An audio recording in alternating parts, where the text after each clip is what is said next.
Se é possível transformarmos um gerente em um líder, de que forma se faz isso? Liderança, ela existe com a gente desde que a gente nasce ou é possível que nós desenvolvamos essa liderança ao ponto de tornar um sujeito que não tem nada de líder num bom líder? Eu sou o professor Frank Duarte e na nossa disciplina de Psicologia Organizacional vamos tratar exatamente disso. A primeira dúvida das pessoas, a liderança, ela é nata ou ela é desenvolvida? Claro que se a gente parte do princípio de que um bom líder precisa de características e que essas características estão presentes na sua personalidade e que a personalidade a gente não altera facilmente, podemos dizer que sim, que liderança ela é nato.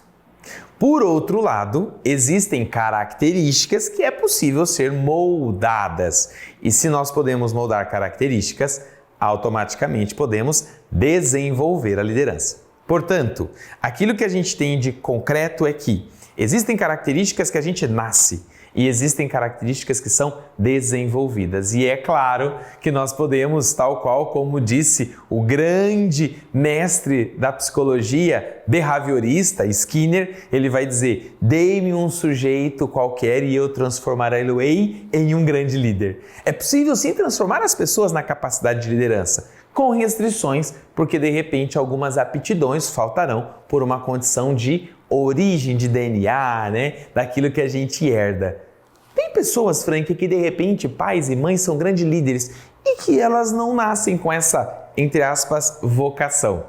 É possível desenvolvê-las? Sim, claro que nós teremos aspectos ali para poder observar. Ser filho ou filha de um bom líder não quer dizer que automaticamente o sujeito será, porque a liderança não é uma condição hereditária, embora tenha características bastante genéticas presentes. Quando a gente fala de liderança, a gente pode pensar a partir de 3 capacidades de teorias. A primeira, traços da personalidade, dos quais a gente comentou que o sujeito precisa dispor quando ele for pensar em ser um bom líder ou não. Estilos de liderança, e esses estilos são os mais variados, dos quais ele pode ser meio de façam da forma que vocês quiserem, não, eu é que tenho que definir, vamos sentar para conversar, não, vamos olhar toda a nossa circunstância e a partir disso tomar uma decisão, não. Eu sou o sujeito do qual cuido sobre vocês e na condição de líder, então, eu tenho que fazer essa proteção. Esses estilos de liderança vão ser bem marcantes quando o sujeito que ali estiver desempenhando a função de liderança for escolher para resolver algum tipo de conflito ou a forma até mesmo de lidar com os seus liderados. E situações de liderança. Como eu sempre brinco, existem momentos que o líder deixa de ser líder. Um sujeito, ele é líder a toda hora? Não. Ele é capaz de liderar tudo e qualquer coisa? Também não. Mas é claro que todas as pessoas em algum momento têm a capacidade de liderar alguma coisa, sejam pessoas, equipes ou projetos. Por isso que, para que se possa pensar a liderança, é necessário pensar a partir desses 3 aspectos: traço de personalidade, o estilo de liderança e a situação de liderança. Que estilos, que forma, que manejo, que jeito de liderar existe, Frank, para que a gente possa conhecer um pouquinho mais? Perfil, existem diversos. Existem testes que podem te dar um norte de quais são esses tipos do seu perfil, por exemplo. Primeiras perguntas que as pessoas me dizem: Frank, eu tenho um perfil X. Eu consigo desenvolver um outro tipo de perfil? Claro! O humano é adaptável, a gente consegue observar algumas características bem específicas, Que estilos são esses então? Primeiro, o autocrático, aquele sujeito que diz que é assim que funciona, quase que numa condição de monarquia em que o sujeito diz: sou eu quem governo, sou eu que digo e agora o que vale é o meu jeito de pensar. Temos também a capacidade do democrático. Não, galera, chega, vamos escutar, pois não, como é que você acha que é a melhor decisão e você e o outro lá? Às vezes ele consegue chegar num consenso, às vezes não, mas ele escuta, participa, chega com um problema e diz: pessoal, temos um problema. Como é que nós vamos resolver? Tem também aquele que é muito liberal. Tá bom, vocês deem a ideia de vocês aí, cada um toma uma decisão e aí a gente chega num consenso, testa aí, vê se funciona e depois a gente vai tomar a melhor decisão. O laissez-faire é aquele que deixa passar, deixa fazer, as coisas se arrumam sozinha. Ah, tá bom? Não. Resolve lá. O que você resolver do jeito que for, tá bom. Por mais que pareça não ser estilo de liderança, é uma forma de liderar.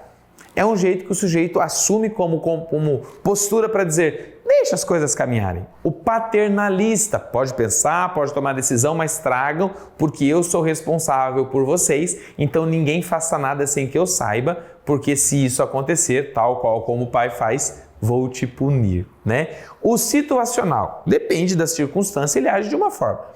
Se é uma coisa mais enérgica, que precisa por conta do curto espaço de tempo, ele vai lá e toma a decisão. Se é algo que eu tenho um tempo, uma flexibilidade maior, ele escuta as outras pessoas. Tem mais estilo? Tem sim. Mais perfis, o carismático, aquele que conversa, dialoga, fala, consegue resolver problemas e dentro de um conflito, por exemplo, fazer com que a pessoa ceda ao seu desejo sem que a pessoa perceba. De tão envolvente que ele é nessa possibilidade. O executivo, aquele que é mais centrado, trabalha dentro do planejamento, das operações, ele normalmente desempenha funções de liderança mais para o campo do planejamento do que para o operacional. O coercitivo convence.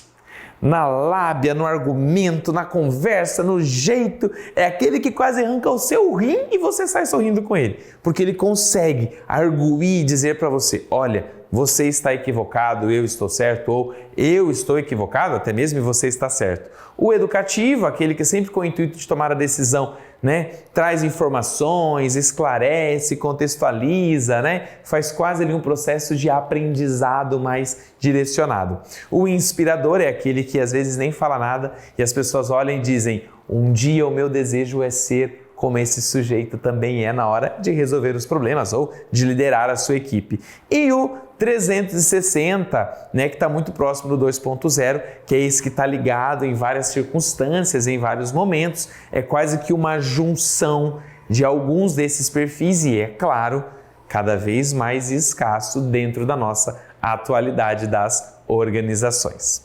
Temos uma definição, né, para esse sujeito de liderança. Hunter vai dizer para a gente, um líder que ao invés de servir, é um líder que se serve, esse líder na verdade não serve. Porque a proposta de um líder não é trazer benefícios a si, é encontrar a melhor forma de conseguir agradar a todos e trazer o bem comum dessa capacidade de trabalho, de resultado. Então o foco de uma liderança tem que ser servir o outro, tal qual como às vezes alguém faz isso na carreira pública, sendo um servidor público, né? E é claro, para que a gente possa pensar cada vez mais nessas possibilidades, servir o outro é algo que está envolvido muito no amor e na paixão. Porque se eu não tenho esse sentimento de estar bem ao servir o outro, não vou ter a capacidade de desenvolver uma boa liderança. Esse conteúdo é um conteúdo muito vasto, mas eu espero encontrá-los vocês num próximo momento para que a gente possa aí discutir um pouco mais a respeito desses aspectos da psicologia organizacional e do trabalho. Até lá!